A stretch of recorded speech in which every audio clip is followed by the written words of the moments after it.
Guys, আমি তোমাদের তনবীর। আমি চলে এসেছি তোমাদের সাথে, তোমাদের সঙ্গে। Let's spread happiness. Hello guys, আমি চলে এসেছি পরীক্ষা দিয়ে। আজকে পরীক্ষা বহুত ভালো গেছে। কালকে যেরকম চাপে ছিলাম, আজকে সেই চাপ রিলিজ হয়ে গেছে। এবার কালকে আছে একটা থিওরি পরীক্ষা, আরেকটা আছে ক্যানভাস, প্রজেক্ট ক্যানভাস, যেখানে আমাকে পোস্টার ডিজাইন করতে হবে। আর এখন অনেকজন আসছে, দেখবে কারা কারা আসছে। তো গাইস আজকে কারা এসছে একটু দেখে নাও। ওয়েট অবশেষে এসছে, অবশেষে এত ওয়েটের পর। মাই গড, হ্যালো, হাই মশাই। বাবা নিজেরই কাজ করতে থাকছে। হ্যাঁ, তো এবার যেটা দেখাতে চাই, মা কি বানিয়ে এনেছে। খোলো একটা করে, খুলি। ওয়াও, এটা কি? চিকেন টেংরি মশলা। ওয়াও। আর তোমরা কি এইগুলো কি বানিয়ে মানে অনেকদিন ধরে বানিয়েছো? অনেকদিন ধরে কেন বানাবো? ওয়াও, কচু পাতা চিংড়ি, কচু শাক চিংড়ি। ও কচু শাক চিংড়ি। এই সবকটার ভিডিও পেয়ে যাবি, আমি আজ রাতে পাঠিয়ে দেবো। এটা ভালো মাসি। ওয়াও, এটা ভালো মাসি স্পেশাল মালপোয়া, আমার ফেভারিট সব থেকে। ভেন্ডিটা শেষ করে দিলে তোমরা। ওয়াও, লেবু পাতা চিংড়ি, মাই গড।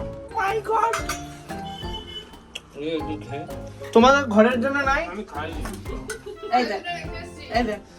ওইটাও পাঠাবো। ওয়াও, না আমি দেবো না, না হবে না, আমি বলে দিলাম। আচ্ছা, সব ফ্রিজে ঢোকা, তারপর আমি।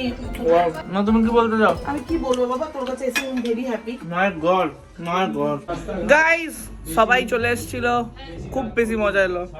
এখন আবার সবাই চলেও যাচ্ছে। এইটুকুনি আসার মানেটা কি? যখন থাকতেই পারবে না, টাটা। এখানে একটা স্যাড মিউজিক চলে যাবে। টাটা টাটা বাবা, টাটা মা, বাই। আমি টাটাটা করে দিই। হ্যাঁ, এই তো করে হয়ে গেছে তো। এইদিকেই তো ক্যামেরাটা, এমনি করে ধরি একদম। টাটা।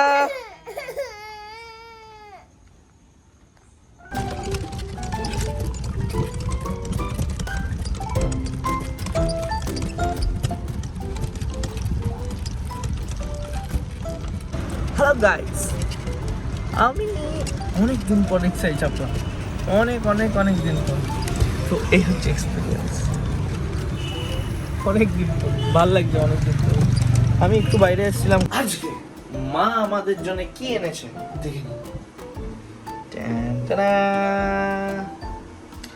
দিস ইজ কচু শাক উইথ চিংড়ি মাছ, অ্যান্ড দিস ইজ ভাত।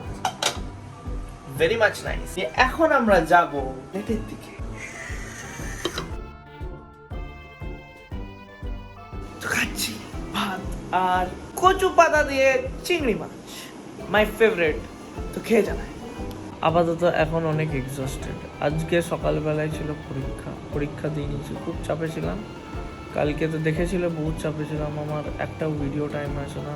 আপাতত এখনো আজকের ভিডিওটাও টাইমে আসেনি। তো আজকে সকাল থেকে কি হয়েছে, ওকে।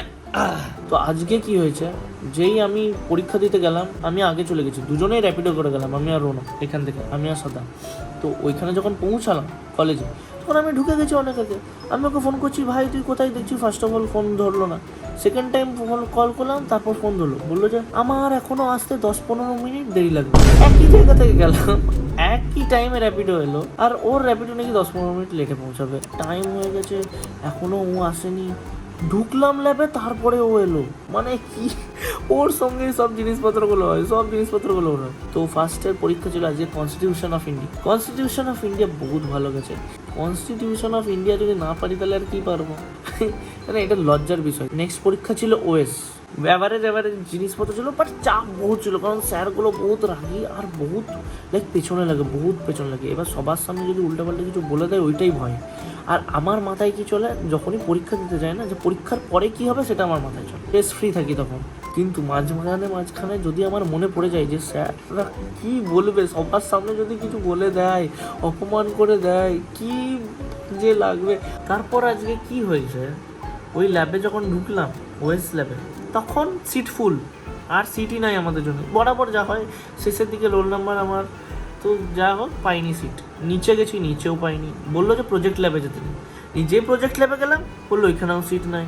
মানে যেই বাঁচা কুচা স্টুডেন্টগুলো ছিল 50 অবধি ডেকেছিল, ওপরে জায়গা হয়ে গেছে 50-এর পর থেকে 79-80 অবধি ছিল, তাদেরকেও সিট পাইনি। নিচে গেছি, নিচেও শেষ। 5 জন বেঁচেছিলাম আমরা। 5 জনকে কোথায় বসেছে, যে আন্ডার কনস্ট্রাক্টিং একটা বিল্ডিং ছিল, সেই বিল্ডিং এর ভেতরে কোনো ফ্যানও নাই, কিছুই নাই। ওই বিল্ডিং এর ভেতর ঢুকে আমরা পরীক্ষা দিয়েছি 5 জন। এই কি কোনো স্যারও নাই, কিছুই না, আনখাই পরীক্ষা দিচ্ছি। মানে কি অবস্থা, কি যে হয়। এমনি করেই আমি যে গল্পগুলো দিচ্ছি তোমাদের কিরকম লাগছে তোমরা একটু বলবে। তো আজকে এইখানেই রাখছি। গুড নাইট, বাই বাই, ভালো থাকবে তোমরা, কালকে আবার দেখা হচ্ছে, বাই। সাবস্ক্রাইবটা বিনা পয়সায় হয়, তো করে দিও। আজকে খুব টায়ার্ড আছি, কালকে দেখা হচ্ছে, টাটা। কোথায় আছে, কোথায় আছে, কোথায় আছে, কোথায় আছে?